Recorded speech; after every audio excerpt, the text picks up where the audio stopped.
So friends, I am going to tell you in this video how you can increase the volume of your Android phone. You can see the setting here. If you turn on this setting, your voice will increase 10 times. So come, I will tell you where you will find this setting. So let's start the video. So after starting the video, now you have to come in your phone's settings. After that, you have to search for mono audio. Now you have to click on it.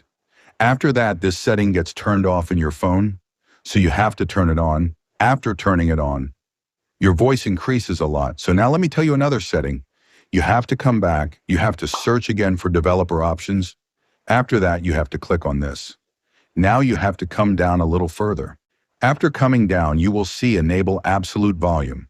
In some phones, it is written Disable Absolute Volume. Now you have to turn on this setting. After that, the sound of your Android phone will become very loud. So these are the only two settings you have to do. If you like the video, then definitely like, share, and subscribe. Let's meet in the next video.